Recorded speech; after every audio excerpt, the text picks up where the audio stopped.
Estamos de volta para o último bloco. É um tema que vocês viram bem polêmico, com muitas informações, por estar sendo explorado por todas as mídias no momento. A gente tem uma carga de informação muito grande, ou seja, precisaria de bons programas como esse para a gente chegar a uma conclusão mínima.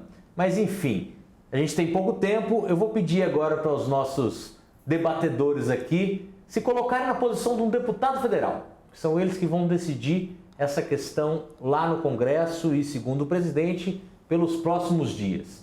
Utilizando a tribuna, tendo ali pouco tempo para utilizar a tribuna, o que os nossos debatedores na posição de deputados fariam? Alguém é voluntário para começar? Ou falariam lá no Congresso?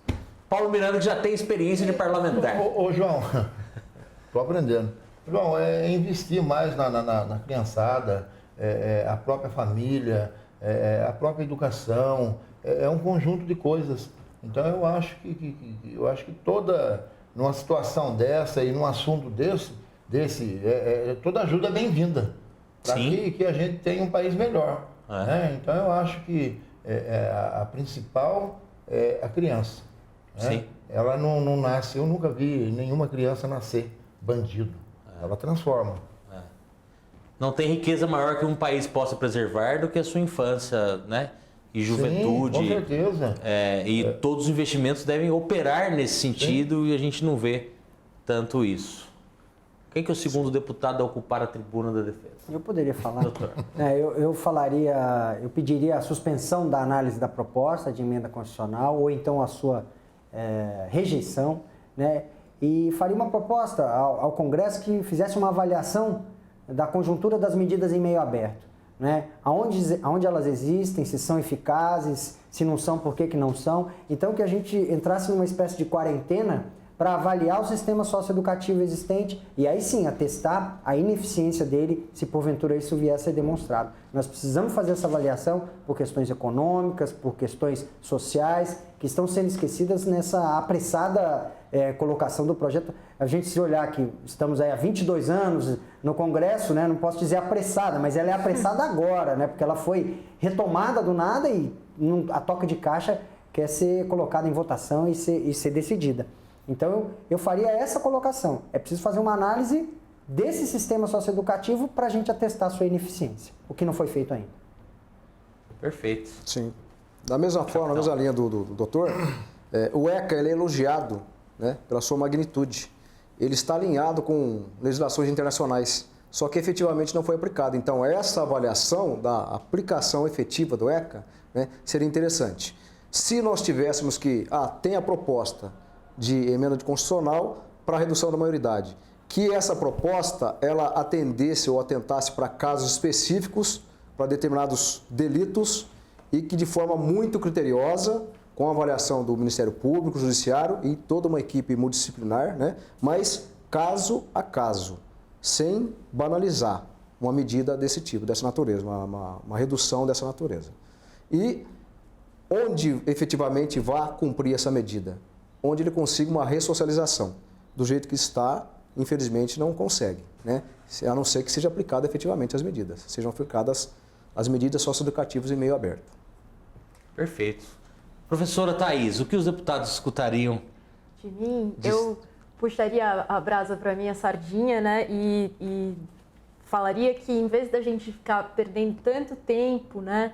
E tanto espaço na mídia que agora, por conta dessa crise política, está havendo aí, que a gente perdesse tempo em pensar e repensar a educação no Brasil, em repensar, por exemplo, a responsabilidade dos municípios e dos estados unicamente na educação básica, né? De dividir um pouco essa carga, de melhor formação de professores, né? Da gente pensar um pouco mais nas questões anteriores à punição ou ao problema, para pegar essa criança e antes que ela tenha só essa opção, ela possa ter outras, né? E eu acho que a educação e a escola deve ser esse espaço onde ela encontra uma alternativa à família ou aos exemplos ou à rua, né? Que ela seja mesmo efetivamente isso, né? E não só um depósito de criança. Sim. Muito bom. Bacana. Bom, antes de agradecer a participação de todos, eu quero dizer também que outra palestra que eu assisti, isso faz um pouquinho de tempo, eu fui conselheiro nacional da juventude no Brasil e fui vice-presidente desse conselho, então militei bastante na área das políticas públicas de juventude e por isso a oportunidade de algumas palestras nesse sentido. E quando o Brasil foi escolhido para sediar a Copa do Mundo e as Olimpíadas, havia um medo muito grande com relação à violência no Rio de Janeiro. E o debate, é claro, dos menores envolvidos na violência também ganhava espaço naquele momento. E eu lembro que nessa palestra houve alguma intervenção no seguinte sentido, que aí é o meu apoio. Eram mais ou menos, a Copa aconteceu em 2014, esse debate foi mais ou menos em 2008. Eu participei, 2007, 2008. E alguém falou o seguinte, não, se pegarem todos os jovens do Rio de Janeiro que têm hoje 12 anos, todos os jovens das favelas, das comunidades carentes, das periferias, se todos eles foram mapeados agora e forem trazidos para um programa, para uma política de inclusão, com escola, equipamentos de saúde, inclusão cultural, sociocultural, todos eles mapeados, quando chegar no momento da Copa e das Olimpíadas, não vai haver os soldados para o crime, não vai haver as pessoas que vão deixar receosos ou com medo os turistas e a própria população do Rio de Janeiro. Eu vou nessa linha, a linha da educação. A educação muda um país e o Brasil só vai mudar com a educação. E como deputado, eu faria o seguinte com a proposta da redução da maioridade penal no Congresso. Pediria vistas. Aliás, adiar o máximo isso, porque a gente tem muita coisa para discutir ainda.